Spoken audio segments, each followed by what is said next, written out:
Kannur പയ്യന്നൂരിലെ വെള്ളൂരിൽ CPM നേതാവ് V കുഞ്ഞികൃഷ്ണനെതിരെ party ഔദ്യോഗിക വിഭാഗം സ്ഥാപിച്ച പോസ്റ്ററുകളും ഫ്ലക്സും പൊടിയിലെറിഞ്ഞു. ഒറ്റുകാരനെ തിരിച്ചറിയുക എന്ന ഫ്ലക്സാണ് നശിപ്പിച്ചത്. പാർട്ടി ഫണ്ട് തിരിമറിയിൽ MLA മധുസൂദനെതിരെ പരസ്യ നിലപാട് സ്വീകരിച്ച കുഞ്ഞികൃഷ്ണനെ പാർട്ടിയിൽ നിന്നും പുറത്താക്കാൻ നീക്കം നടക്കുന്നതിനിടയിലാണ് പുതിയ സംഭവവികാസം. വിശദാംശങ്ങളുമായി മിഥുൻ പിള്ള ചേരുകയാണ്. മിഥുൻ, പരാതിക്കാരനെ ക്രൂശിക്കുന്ന സമീപനം നേതാക്കൾ സ്വീകരിക്കുകയാണ്. പാർട്ടി ജില്ലാ ഘടകം തീരുമാനിക്കുകയാണ്. ഈ ഒരു സാഹചര്യത്തിലാണ് അദ്ദേഹത്തിനെതിരെ സ്ഥാപിച്ച ഫ്ലക്സ് ബോർഡുകളടക്കം ഇപ്പോൾ മാറ്റിയിരിക്കുന്നത്. എന്താണ് പുതിയ നിലവിലെ സാഹചര്യങ്ങൾ? KP, നമുക്കറിയാം കണ്ണൂർ പയ്യന്നൂരിലാണ് MLAക്കെതിരെ രക്തസാക്ഷി ഫണ്ട് അടക്കം തട്ടിച്ചെന്ന ഗുരുതര ആരോപണവുമായി CPMന്റെ ജില്ലാ കമ്മിറ്റി അംഗമായ വി കുഞ്ഞികൃഷ്ണൻ രംഗത്തെത്തിയത്.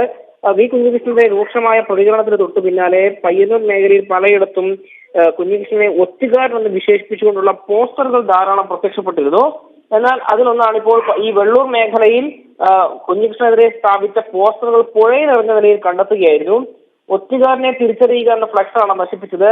ഈ കുഞ്ഞികൃഷ്ണനു പാർട്ടിയുടെ പ്രാദേശിക ഘടകത്തിലും അതുപോലെ തന്നെ പയ്യന്നൂർ മേഖലയിൽ ഉൾപ്പെടെ വലിയൊരു വിഭാഗം കുഞ്ഞികൃഷ്ണന്റെ നിലപാടുകളോട് അനുഭാവം പ്രകടിപ്പിക്കുന്നുണ്ടെന്ന സൂചന നൽകിക്കൊണ്ട് തന്നെയാണ് ഇപ്പോൾ അദ്ദേഹത്തിനെതിരെ സ്ഥാപിച്ച പോസ്റ്ററുകൾ നശിപ്പിക്കുന്ന സാഹചര്യം ഉണ്ടായത്. എന്നാലും ഇന്നിപ്പോൾ ജില്ലാ സെക്രട്ടേറിയറ്റ് ചേർന്ന് കുഞ്ഞികൃഷ്ണനെ പുറത്താക്കാനുള്ള തീരുമാനം കൈക്കൊണ്ടിരുന്നു.